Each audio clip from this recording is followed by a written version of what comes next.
What up, YouTube? Topaz Yates back for another review, man. As we all should be back from 4th of July by now, you did.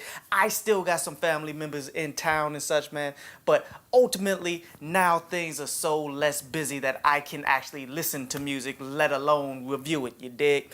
But let's go ahead and jump into this as we play a little bit of catch up, as there's one key project that I definitely wanted to touch on that came out couple weeks ago, man, and it's that Future Beast Mode 2, and I'm giving it the yellow light, as it is a rather quality project here. I don't feel as though it's the best project that he could have possibly done, but to be honest with you, man, the project bout rides all the way through. It's just most of these songs aren't on the highest level possible. Like, I'm only really liking about 3 tracks out of the 9, but yet you can tell the quality and the work that was put into it in order for these 9 songs to be selected, because he did exactly what I tell people to do all the time, man, which is record a lot, release a little. As for this project, he recorded over 100 songs and selected the best 9 out of them, and it shows. But this does raise the question of, at what point do the masses begin to turn their back on an individual regardless of the quality of music that he releases?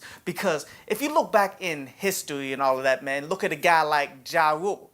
Ja Rule was running things in the music industry for quite some time until 50 came along and overtly shifted the whole focus away from him to him becoming more of a mockery through time and such. Now, my belief here is it's really due to the fact that he's not evolving as a musician all like that. Like, for the most part, you know what a future project's going to sound like without anybody saying what it sounds like, you dig? When people can automatically assume the type of music that you're going to do because you've been doing it pretty much throughout your entire career, then people begin to lose the whole interest in what you're doing. As I was talking to a bunch of people about this project because I couldn't listen to it, I wanted to hear what other people had to say, and everybody was saying pretty much the same things, man. Like, it really wasn't that great of a project. And then when I listened to it, I'm like, this ain't that bad. I just think people were getting tired of Future doing exactly what Future has been doing for all this time. As this project is solely produced by Zaytoven, who again isn't one of the most versatile producers that's out there, you feel me? I said that off of the Lecrae and Zaytoven Let the Trap Say Amen project, man. You realize the similarities in the types of keys and everything that he's doing. Not saying that it's bad because of that. I'm just saying that it becomes a bit repetitive if you're not evolving and trying anything new. But let's go ahead and break down this project, starting with my favorite songs off of it, man. And ironically enough, my favorite song happens to be Red Light, where on this song, Future is giving us insight on how he came up from absolutely nothing, from the bottom, to reach this success that he sees. But yet, this success that he's living through, he feels as though it's really not worth the trouble to have. And he expresses this in this verse, man, by saying, okay, sleeping on the floor is what made his heart cold. And how he tries to forget his father because he was average, and he's trying to do better than that. Like, this is all him starting from the bottom. And then him being successful and all that, this is him saying, okay, I'm about to take a jet to just fly on the other side of the Atlas. Like, that was a pretty cool line as well, man. How he said that he's making millions of dollars daily, check his chest piece and all that. This is all him shining. This is all him being on top and somewhat enjoying it. But yet the whole fact of the matter comes when he's saying that the fame is terrible. How when he bought himself a mansion, that made it so that he now had to pay for a bunch of other people's houses and stuff. Like, the pitfalls of being successful and rich and all of that. People coming up on you all the time with their hands out. I definitely like the production, man. Overall, a very good song here.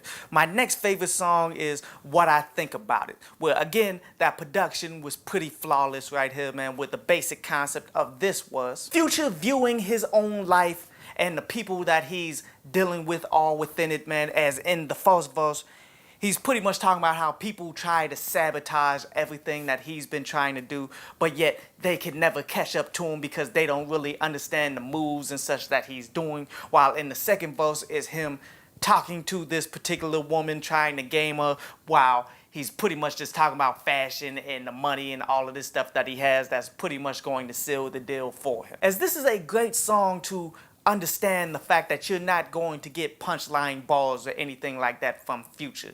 He's really just going to give you more of the trap talk that all the Atlanta rappers and such all do. Like, instead of doing actual punchlines, what they do is they rap about the lifestyles in which they are living, and a lot of cases that has to do with drugs and violence and things like that, man. And because you're talking about a lifestyle that individuals can relate to, therefore people are going to respect your bars. And that's what trap talk is. As he's saying things, man, that make you question, okay, is this legitimately the best that he can do? Is he actually considering this as like a punchline? Like when he said that he throw a check on me like he thought he was in a Mercedes, I'm like, okay, bruh.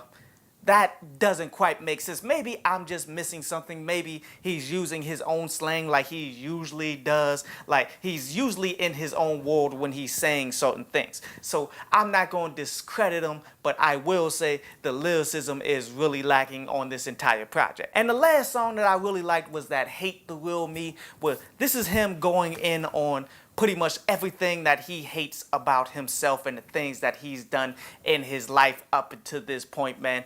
Even though these seem to be like the cool things that people like to say, but he realizes he dislikes these things. Like how in the first verse, he's pretty much talking about how he hates the fact that his mom's pretty much believes that he's heavy into the drugs and all of that. He feels as though that the drugs has a hold on him. He also hates the fact that he's changed up completely since he's been shot.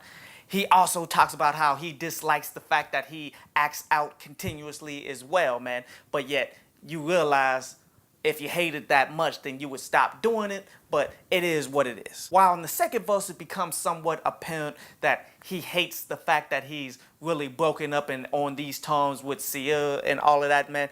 But yet, he realizes that he should have never really been with her from the jump, how he should have just smashed and dashed, and how that really stems from the fact that he loved her more than actually doing the music, but yet the music is the thing that he's going to do forever, which that's pretty deep thoughts right there. I definitely could see myself like that as well, where I've just come too far with the music for me to turn my back on it and just be with you. But those were my favorite songs, man, but it wasn't that far of a drop outside of these songs, man, for the next joints like, say, Dodo, where I really didn't like that one because it really just comes off as like a different variation of something that Gucci Mane would do right there, man, where it really wasn't that great of a song. That Blue Racks track, man, that was more trap talk, but it wasn't as entertaining as the previous ones, man.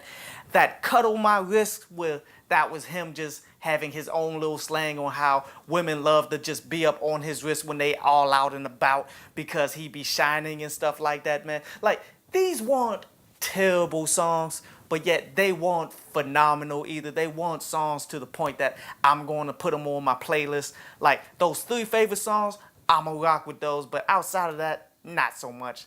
And that's why I'll give this joint, man, a solid 6.5 out of 10, man. He definitely can do better. It's still a pretty solid project that you should still listen to, though. I hope you enjoyed the show. You can follow me at Twitter up there, and you can go to downloadpass.com, that's down there, to read today's article.